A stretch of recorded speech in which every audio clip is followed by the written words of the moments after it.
다 함께 자리에서 일어나셔서 사도신경으로 우리의 신앙을 고백하며 영과 진리로 하나님께 예배드립니다. 나는 전능하신 아버지 하나님, 천지의 창조주를 믿습니다. 나는 그의 유일하신 아들 우리 주 예수 그리스도를 믿습니다. 그는 성령으로 잉태되어 동정녀 마리아에게서 나시고 본디오 빌라도에게 고난을 받아 십자가에 못 박혀 죽으시고 장사된 지 사흘 만에 죽은 자 가운데서 다시 살아나셨으며 하늘에 오르시어 전능하신 아버지 하나님 우편에 앉아 계시다가 거기로부터 살아있는 자와 죽은 자를 심판하러 오십니다.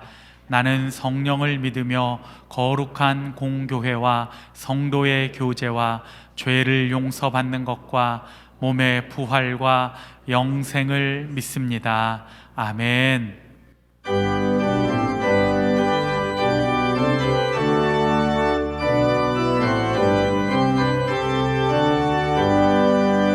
주의 영광 빛나니 할렐루야.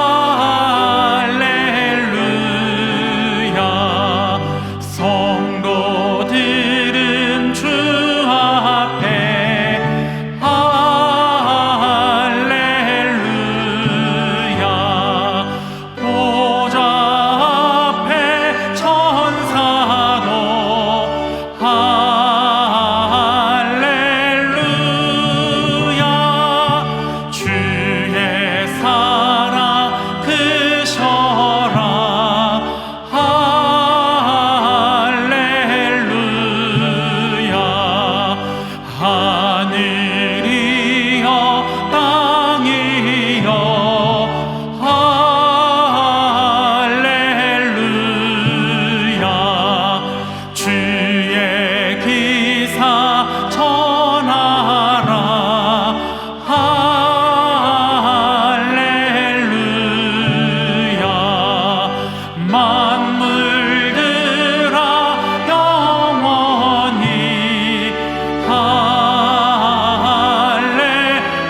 하나님,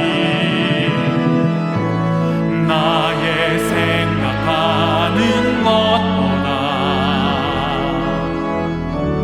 더욱 이루시는 하나님, 우리 가운데 역사하신 능력대로 우리들의 간구함을 넘치도록 능히 하실 주님께 모든 영광과 존귀 찬양과 경배를 돌릴지어다. 모든 영광과 존귀 찬양과 경배를 돌릴지어다.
오늘 우리에게 주시는 하나님의 말씀은 고린도전서 15장 8절에서 11절까지입니다.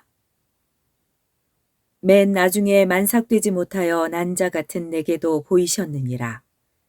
나는 사도 중에 가장 작은 자라. 나는 하나님의 교회를 박해하였으므로 사도라 칭함받기를 감당하지 못할 자니라.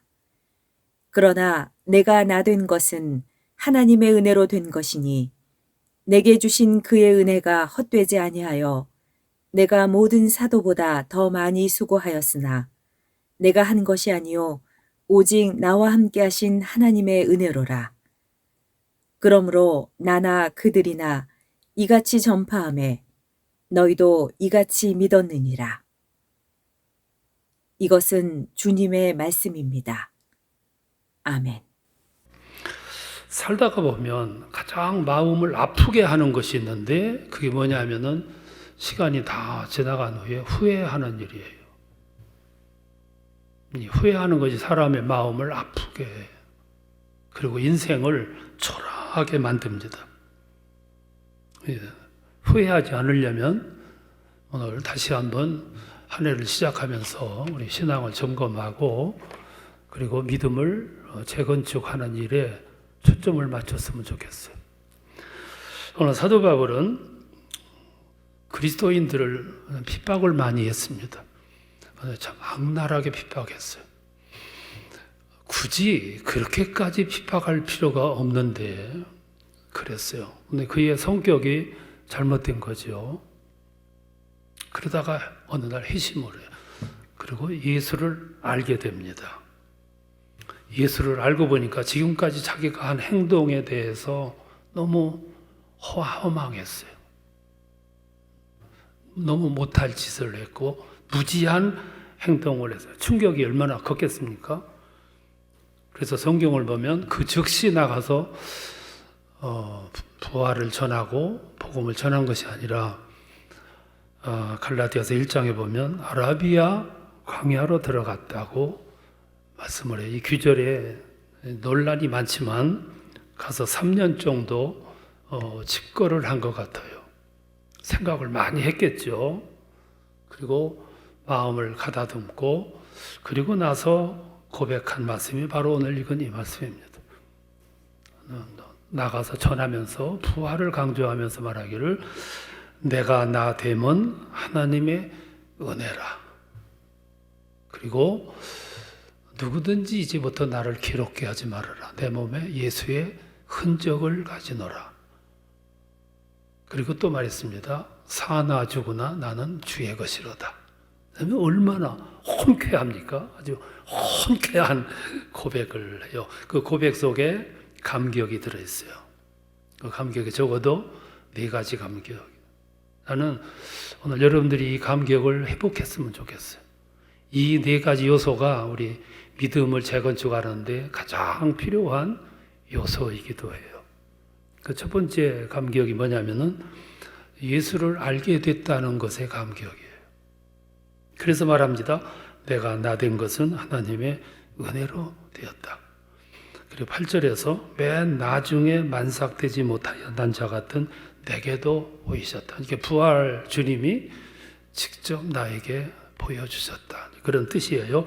빌립보서 1장 21절에 보면 그러므로 살든지 죽든지 내 몸에서 예수가 존귀해진다고 하면 내가 죽는 것도 유익하다. 감격이죠. 감격. 여러분 예수 믿고 나서 이런 감격 가져보셨습니까? 가슴을 가득 채워진 벅찬 감격. 이게 삶의 요소예요. 소망의 요소고 믿음의 요소이기도 하고 성공의 요소이기도 하고 우리 삶을 삶되게 하는 가장 좋은 요소. 감격. 내 마음속에 감격이 들어있으면 얼굴로 표정이 나타날 텐데 그 얼굴의 모습은 어떤 얼굴일까? 어느 외국의 선교 신학자가 한국 교회를 방문하고 가면서 짤막한 멘트를 했어요. 한국 교회는 양쪽으로 많이 부흥을 했지만 성도들의 얼굴에 구원의 감격이 없다고. 구원의 감격이 나오는 벅찬 감격의 얼굴이 있어야 되는데 감격의 얼굴이 없다고. 어느 중병 걸린 분이 마지막 인생의 종착 지점에 이르러서 그가 고백하기를, 내가 이 믿음의 소중함을 왜 진작 깨닫지 못했던가. 근데 왜 하필이면 마지막 시간에 가서야 그걸 합니까? 그 많은 시간, 그 많은 시간에 얼마든지 헌신하고 봉헌의 인생을 살 수 있는데 왜 시간이 다 지난 다음에야 아니야, 이 말씀이에요.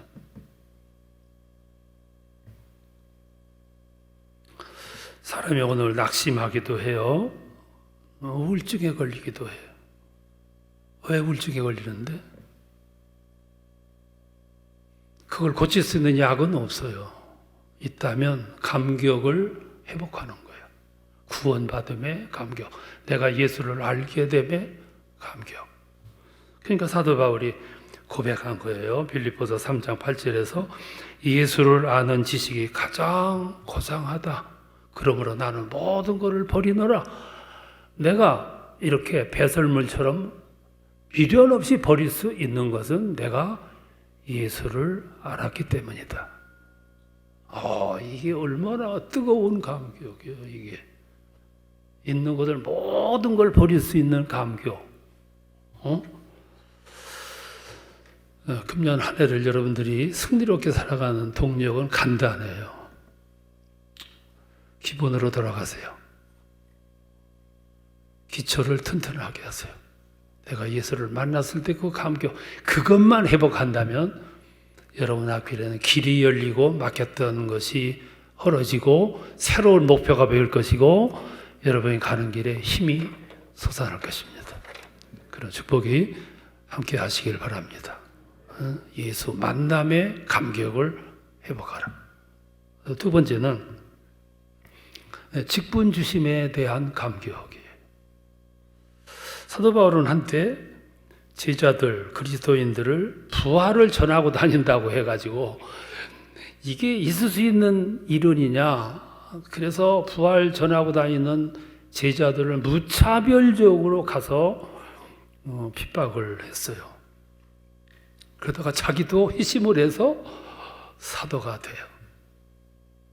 이제는 그렇게 핍박하던 부활을 자기 자신이 전하는 사람이 됐어요. 참 기가 막힌 환경 전환이죠. 그토록 부활 전하는 사람들을 핍박을 했는데 자기가 부활을 전하게 됐어요. 그래서 고백한 말씀이 9절에서 나는 하나님의 교회를 핍박하였으므로 사도라 칭함을 일컫지 못하겠노라. 이 말은 무슨 말이냐면 내가 이 직분을 받다니 내가 어떻게, 그러니까 그 직분을 받음에 대한 무게를 느끼는 거예요. 무게를 느끼고 송구함을 느끼고 두려움을 느끼고 떨림을 갖는 거예요. 떨림. 그러면서 그 직분관에 대해서 이렇게 설명을 합니다. 로마서 11장 13절에 보면 이 직분을 영광스럽게 여기노니, 디모데전서 1장 12절에 보면 나를 충성되이 여겨 내게 직분을 주셨으니. 여러분 새해 직분 받으셨죠? 이 떨림이 있습니까? 이 엄숙함, 무게를 느껴요. 왜 떨림과 무게를 느끼냐면은 이 직분을 주신 출처가 엄숙하기 때문에 그래요. 사도 바울은 갈라디아서 1장 1절에서 이렇게 고백을 해요. 사람에게서 난 것도 아니요 사람으로 말미암은 것도 아니요 오직 예수 그리스도와 그를 죽은 자 가운데서 살리신 하나님 아버지로 말미암아 사도된 바울은 이 직분이 어디로부터 왔냐면 위로부터, 거기로부터, 하나님께로부터. 이게 얼마나 무게를 느끼냐 이 말씀이야. 무게를 느끼니까 엄숙함을 느끼고, 엄숙함을 느끼니까 떨림을 갖는 거예요. 이 직분에 대한 신성함. 대부분 이걸 몰라요. 모르니까 그 태도에서 엉뚱한 모습이 나와요.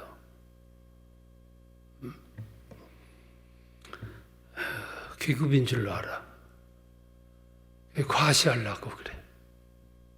과시하다 보니까 사람들에게 불편함을 끼치고 그 불편함은 교회를 갈등으로 몰아넣어. 우리 목회자들도 그 직분이 어디로부터 왔는지 잘 몰라요. 그래서 공감을 주는 모습이 안 나타나. 이게 사회에서 여러분 교회에 대해서 직분자들을 향해서 목회자들을 향해서 홍쾌하게 점수를 안 주잖아요. 왜냐하면 공감을 못 줬기 때문에. 위로부터 왔다는 것을 모르는 거지. 거기다가 수행하는 철학도 발휘하지를 못해. 로마서 12장 6절에 보면 믿음을 행사할 때, 은사를 행사할 때, 직분을 수행할 때 철학이 뭐냐면은 분수대로예요. 그 말은 너무 과하지 말고 너무 무책임하지 말고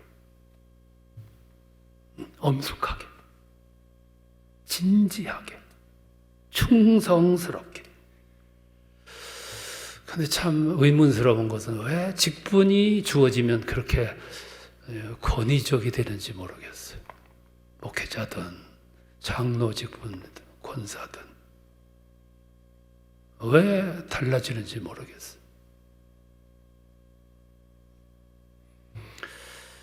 교회에 직계에서 직분이 부여되는 이유는 간단해요. 교회 공동체를 세우기 위함이야. 그래서 에베소서 4장 12절에 보면 성도를 온전케 하기 위하여 봉사하고 그리고 그리스도의 몸을 세우려 함이니라. 교회라고 하는 하나님의 공동체, 예수의 몸을 세우기 위해서 직분자가 필요한 거예요.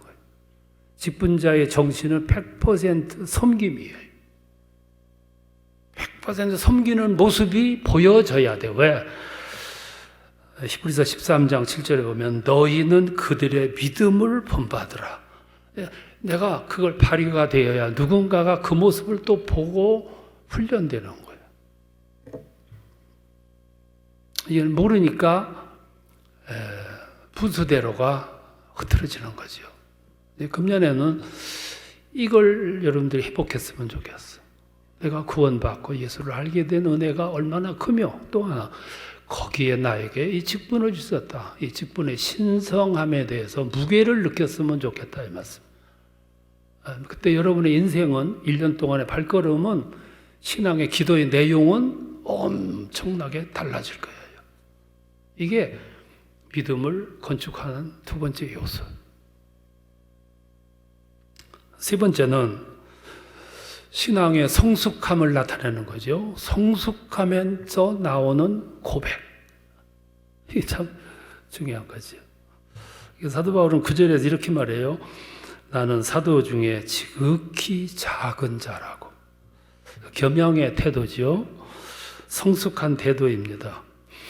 원래 사도 바울이 그렇게 겸손했냐면 안 그래요.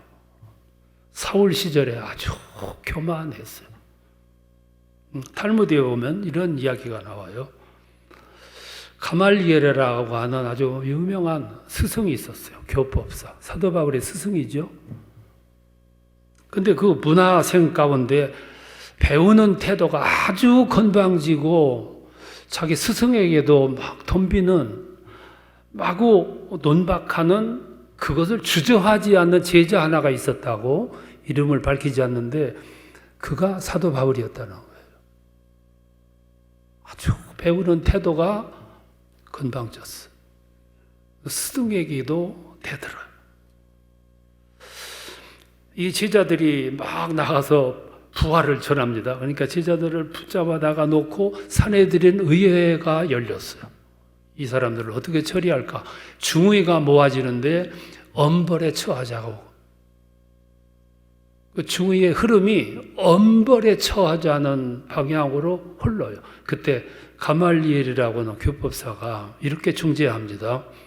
그러지 말자. 매를 몇 대 때려서 훈방시키자.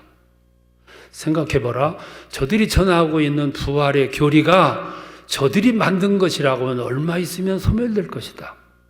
그런데 그 부활의 교리가 하나님이 주신 것이라면 우리가 하나님을 대적하는 것이 된다. 우를 범하지 말자. 그래서 회의를 무사히 마쳤어요. 그런데 사도 바울은 단호했어요. 스승이 그렇게 말함에도 불구하고 단호했어요. 그래서 결국 스데반을 죽이는데 앞장섭니다. 그 부분을 성경은 이렇게 증언을 해요. 사도행전 8장 1절에서 사울은 그가 죽임당함을 마땅히 여기니라. 이랬던 사도 바울이 오늘 뭐라고 고백하냐면 나는 모든 사도들보다 가장 작은 자라고. 얼마나 변화했습니까? 얼마나 변화했어요.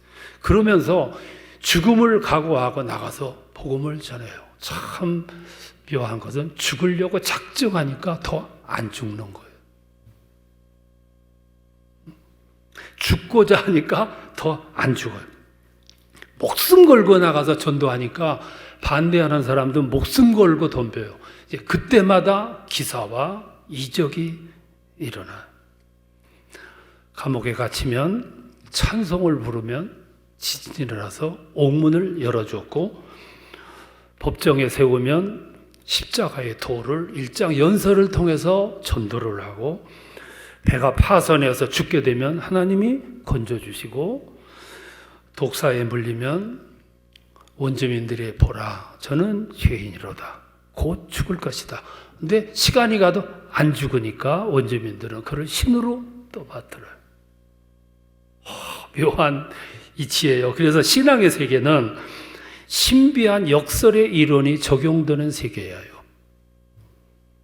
신앙이 성숙해지면 사람들은 자기를 부인합니다. 자기를 축소해요. 내가 축소된 만큼 너를 극대화해요. 그때부터 생각이 달라지고 그리고 삶의 기준이 달라져요. 그들을 섬기려 하고 나누려 하고 베풀려 하고, 옛날에는 감당할 수도 없었는데 이 믿음에 점령당한 후에 놀라운 결단, 자기 부정을 감행하는 거죠. 이걸 역설의 진리라고 그럽니다. 신앙의 세계는 이 진리가 적용되는 세계예요. 사도 바울은 모든 사도들보다 내가 가장 작은 자라 그럽니다. 그럼 정말 작은 자였냐? 내가 작아지니까 하나님은 그를 높이 들어서 권위 있게 하셨고 능력 있게 하셨고 가는 곳마다 큰 자를 만드시는 이 역설의 진리예요. 이걸 회복하자. 이게 성공의 요소, 이게 승리의 요소다 이 말씀이죠. 이게 믿음의 집을 재건축하는 데 가장 중요한 요소라는 거예요. 그래서 오늘 금년하는 우리 입에서 항상 나는 작은 자, 그러면 주님은 우리를 세워주시는 이런 은혜가 함께 주어지시기를 축원합니다. 이게 믿음을 재건축하는 요소예요. 마지막 하나가 더 있어. 봉헌의 삶을 고백하는 겁니다. 10절에 보면 내가 모든 사도보다 더 많이 수고하였다 그랬어요. 그래서 말씀하기를 그것조차도 내가 한 것이 아니고 하나님의 은혜라. 최선 다했다고 말이죠. 나는 내가 서 있는 자리에서 내게 주어진 임무에서 내게 주어진 직분에서 최선을 다했다. 이런 사람은 행복한 사람이죠. 여러분, 삶의 모습 중에서 최고의 삶은 섬기는 삶, 헌신의 삶. 사람들이 철들면 나누려고 해요. 헌신하려고 하고, 그리고 봉사하려고 하고, 기부하려고 해요. 왜 그러냐면 봉헌의 삶이 어떤 삶인가를 알기 때문에 그렇습니다. 얼마나 소중한가를 잘 알잖아요. 봉헌의 삶을 살게 되면 마지막에 대한 기대가 있어요. 그래서 사도 바울은 디모데후서 4장 8절에서 그러잖아요. 이제 후로는 나를 위하여 의의 면류관이 예비되었으리라. 얼마나 소망이에요. 소망. 그래서 성경은 마지막을 강조해요. 종말을 강조하고 평가를 강조해요. 마지막에 되면 두려운 것이 있는데 그게 평가예요. 우리 인생을 살면 신앙인이 직분을 감당하면 마지막에 가가지고 3가지 평가를 받아야 됩니다. 하나는 하나님으로부터의 평가예요. 로마서 2장 3절에 보면 네가 하나님의 판단을 피할 수 있겠느냐 그래요. 누구도 그 심판을 피할 수가 없어요. 그래서 성경에 보면 평가를 말씀하잖아요. 달란트 비유, 씨 뿌리는 비유, 평가를 말하는 거죠. 하나님으로부터의 평가를 무섭게 받아요. 두 번째는 우리 주변에 함께 살아갔던 사람들로부터의 평가를 받아. 한 사람 인생을 살고 세상을 떠났어요. 장례식장에 가가지고 많은 사람들이 와서 조문을 하고 가요. 말은 않지만 조문을 하면서 이렇게 보면 당신은 성공한 인생을 살았습니다. 이게 평가지요. 엄숙한 평가. 당신은 최선을 다한 아름다운 삶을 살아 가셨습니다. 이런 평가를 받을 수 있다면 장로로, 권사로, 목회자로 직분을 감당하고 살아간 후에 장로 은퇴하는 날, 목사가 은퇴하는 날, 사람들은 평가를 해요. 장로님, 참 장로님답게 사역을 잘 하셨습니다. 이런 평가를 받을 수 있다면 얼마나 영광이겠어. 목사가 은퇴하는 날, 목사님은 참 진정한 목회자처럼 목회하셨습니다. 와, 이런 평가를 받을 수 있다면 얼마나 좋겠어. 그게 아니고 반대로 당신은 위선자였어. 당신은 뭐 때문에 장로 직분 받았어요. 당신 목회자로서 실패했어. 얼마나 엄숙한 심판인데. 사도 바울은 사도행전 20장에서 아시아 사역을 다 마치고 성도들 모아놓고 마지막 결산을 하면서 이렇게 말했어요. 내가 은이나 금이나 의복을 탐하지 아니하고 범사에 여러분에게 모본을 보여준 것 같이 여러분들도 그렇게 하여야 할 것이요. 마지막 또 하나의 평가는 자기 자신으로부터의 평가예요. 이건 누구도 못 속여요. 나는 실패한 인생이야. 마지막에 가가지고 뼈 아픈 고백하잖아요. 평가. 봉헌의 삶은 종말을 대비하는 삶입니다. 사람은 젊어서는 자기 위주로 살아요. 이기적인 삶을 살고 그리고 자기가 중심이에요. 근데 사람이 철이 들면 자기 범위를 넘습니다. 그리고 너를 중시하고 섬김의 삶을 살고 봉헌의 삶을 살고 비로소 나눌 줄 알아요.